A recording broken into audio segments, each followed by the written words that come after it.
So that brings us to the end of the interval before we continue our discussion.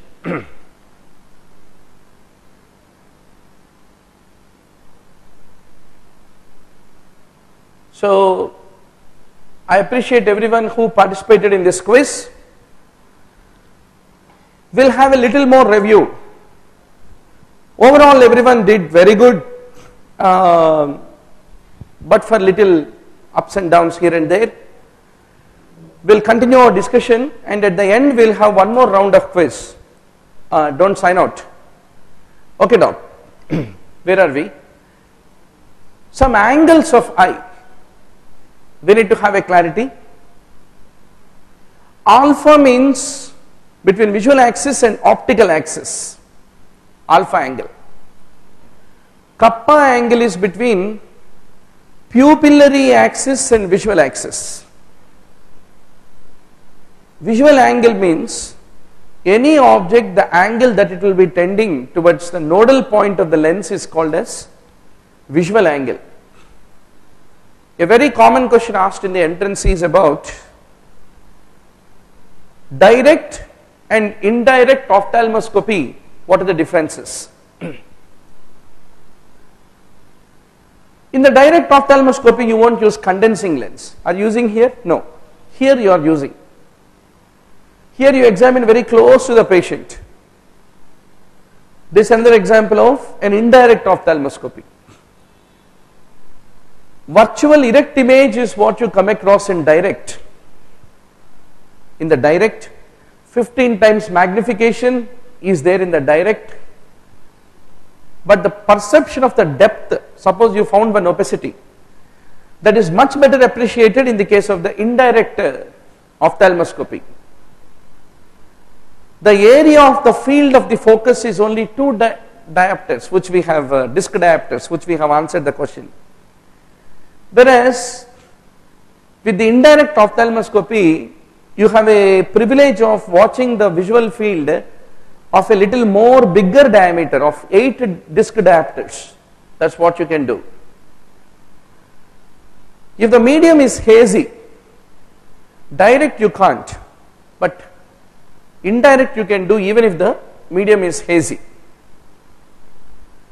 With the indirect, illumination is bright, and even the periphery of the retina until the oris serrata you can be able to appreciate with the indirect ophthalmoscopy.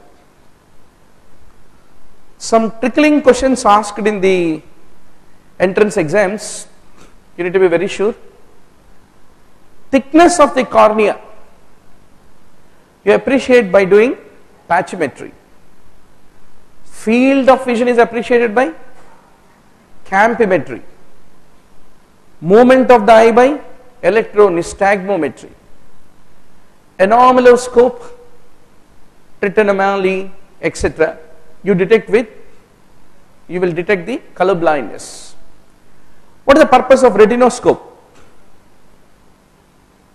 Typically you can be able to determine the refractive error of the patient who is being put a typical trial frame and a trial lens.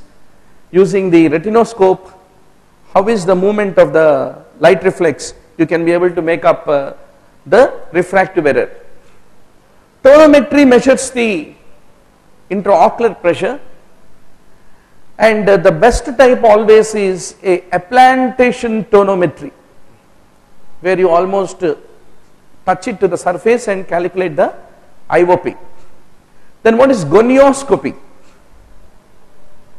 Typically it measures the angle of the anterior chamber, is fundamentally called as gonioscopy. That's good. Guntur contributes with a very good addition. Spectroscope for the endothelial cells, the mass of endothelial cells, especially in corneal dystrophies. Then in electrooculography, we use a term called Arden's ratio. What is the meaning of it? Typically, when a person is put into dark adaptation on EOG, the resting potential will decrease and reaches a minimum value which is called as dark trough after several minutes. When the light is switched from dark he came into light, there is an increase in the resting potential which is called as light peak, and the ratio between the two is basically called Ardens ratio, and the measurement of it will give you a very important clue about about a lot of conditions basically. Now, what are the various ways by which the macula, which is the center for all the visual acuity, is typically tested? Suppose if the eyes are having a opaque medium, then we use tests like interferometry, flying corpuscle test, and potential visual acuity meter. If the medium is not opaque, then we use slit lamp, photostress, Amsler grid, Maddox rod, and entopic view test. They are the things which are basically used. In the case of infants, they can't express.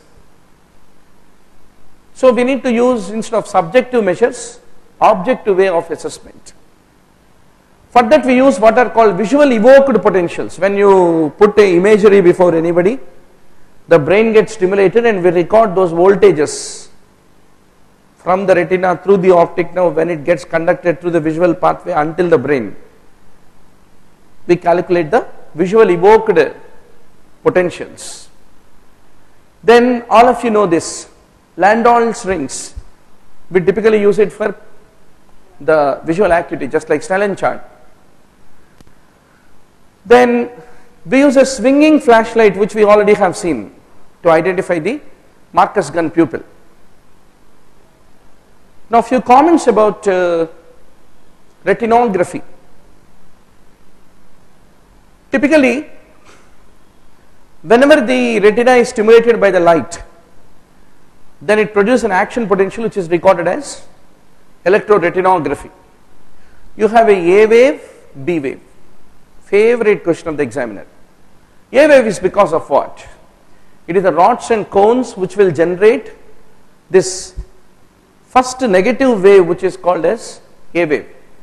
Then you have a positive wave called B wave. The B wave is the next slower positive deflection in the ERG, and it is the flux of the potassium ions which is responsible for this B wave. It is of a larger amplitude.